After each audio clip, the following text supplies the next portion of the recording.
16% of people are consuming content between 31 and 40 hours a week. That's a full work week. Again, I hope that my people at Broadcom are not doing this, okay? Because that means they're spending all their time watching movies while at work, not developing new chips and things like that. But that's what that particular statistic says.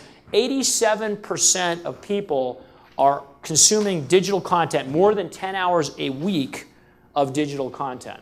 So I'm sure that's probably my kids, right? They're busy, surfing and watching and God knows what. So anyway, so if you think about the PC device and the tablet, and we do a compare between these two things, we can see a couple of interesting factoids. If we think about thin and light, which device is thinner, lighter, more portable, we certainly have an advantage on the tablet side of the ledger. If we think about performance, which of the two devices is a higher performing device, very much the edge would go to a PC. If we think about battery life, I would suggest the edge goes to the tablet. The tablet typically is thought of as performing better on a battery life test. If we think about connectivity, again, the advantage would go to a tablet. The way the tablet is connected, it comes on quickly, it's able to access the internet quickly. The always connected type of experience is very much a tablet experience. And finally, human interface. When we think about touch and different ways of interacting, although touch is now coming into the PC, you have an experience where the tablet has the edge. So 4 out of 5 of these attributes, one would argue, go to a tablet. But what's happening now in the PC industry is that the best of both worlds are being combined into a single device. And we end up with this whole category of PCs that are convertibles, that can be a tablet 1 minute and a PC the next. Got a lot of touch, more of a tablet look, truly mobile, truly convertible devices. Huge paradigm shift in the PC industry. What we think about now is this whole generation of very thin and light devices, and that's really transforming the PC industry. So the PC, instead of being dead, is really an industry that's undergoing a sea change, and a dramatic amount of that change is being driven off of the tablet form factor to start, pushing its way into the PC. Okay, so if we look at the kind of the PC era, we're talking about 4 different eras on the PC. The first was in the kind of the 1980s, when the PC, the dawn of the PC, the original PC, the personal computing device. Before then, there was obviously a lot of mainframes and VAXs, things like that. In the 1980s, we started to see the personal computing device come in. In the 90s, we very much had the advent of the internet era, where now the PC was being used to connect to the internet, surf on the internet, find information online. The third wave we would consider to be the wireless era. Here's a picture of Steve Jobs in his crazy turtleneck and jeans and things like that, right? Doing a ring, using a hula hoop. I don't know if you know this term, this hula hoop, a ring, waving it around the PC and showing there's no wires connected to the PC, and yet there's still action happening on the PC. So that was kind of era number 3. And era number 4, the era that we're really in, is the always connected era. A device that always is connected to the internet in some way, shape, or form. And what's really enabling this always connected era is superior connectivity technology. Okay, there's been a whole advancement in connectivity, PC connectivity, the things that go around the periphery of the PC that are driving this 4th era of the PC. Okay, and we're going to kind of talk about these and give some brief demonstrations about how all of this works. But just to kind of list through the various technologies, one is very obvious, Wi-Fi. Okay, Wi-Fi technology has become the most ubiquitous connectivity technology in a PC, and it's very much undergone some sea change over the course of the last few years. Miracast.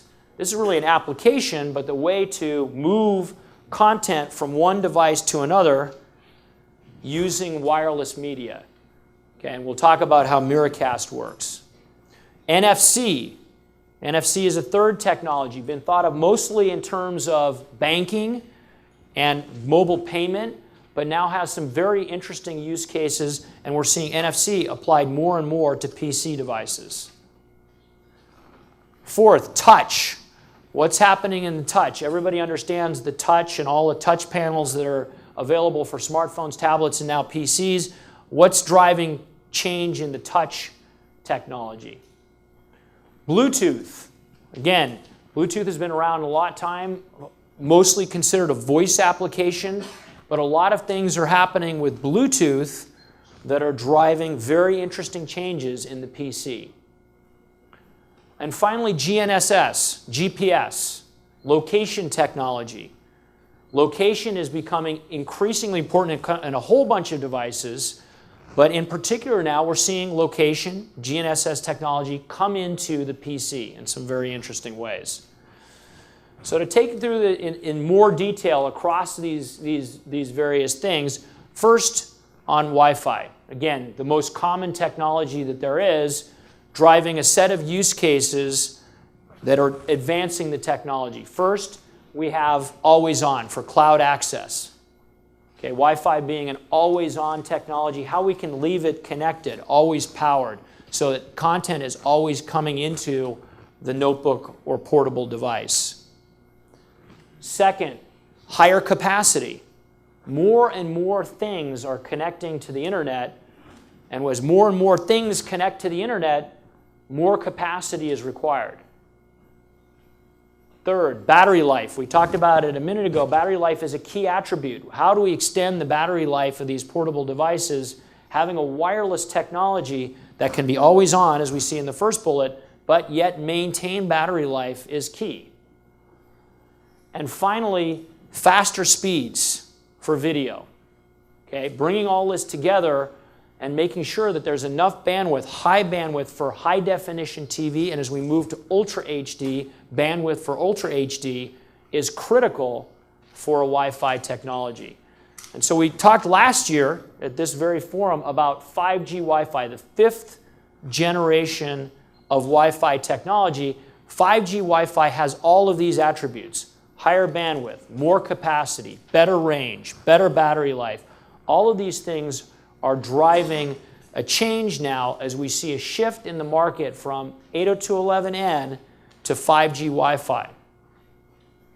One very specific use case around video is here. As we start to extend and stream video, we saw in some of the previous slides that use case of consumption, video consumption, is one of the dominant use cases now for PCs and for tablets.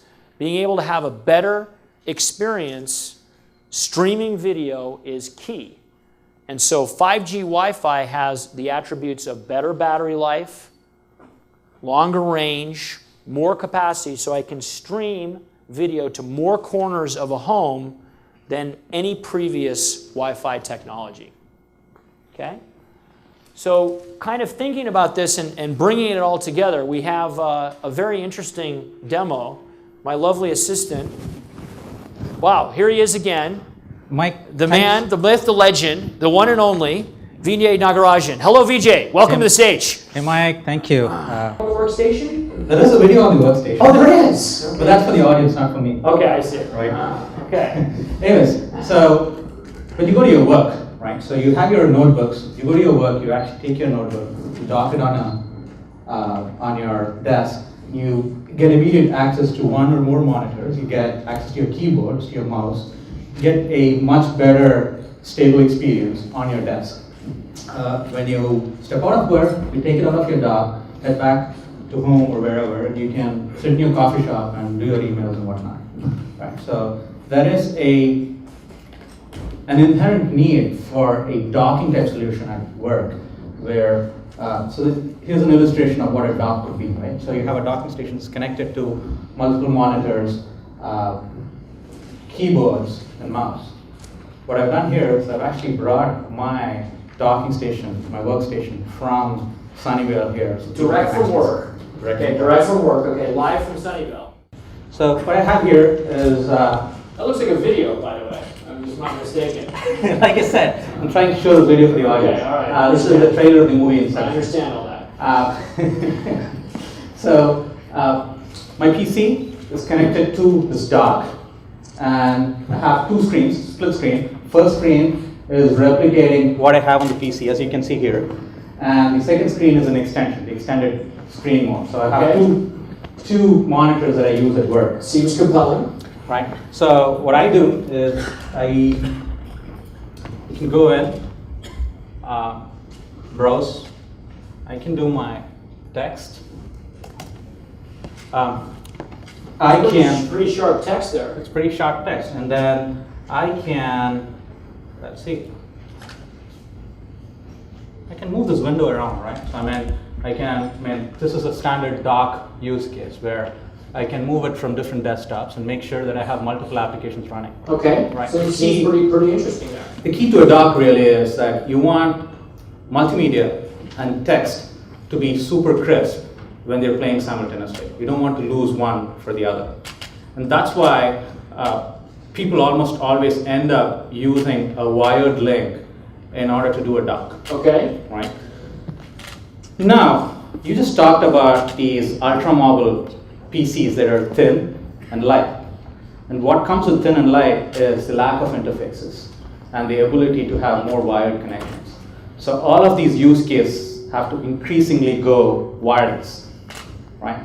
So I did an experiment. You did an experiment, okay. So I know you're very experimental by nature. That's exactly what I am. Yeah, I understand. The experiment for this year is I took my dock, I tried to unwire it.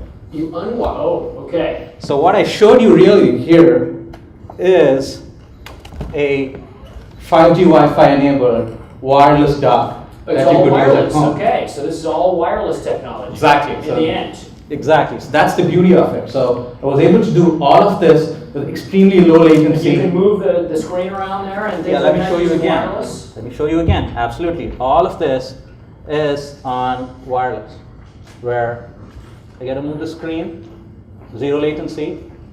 I get to do my texts, right?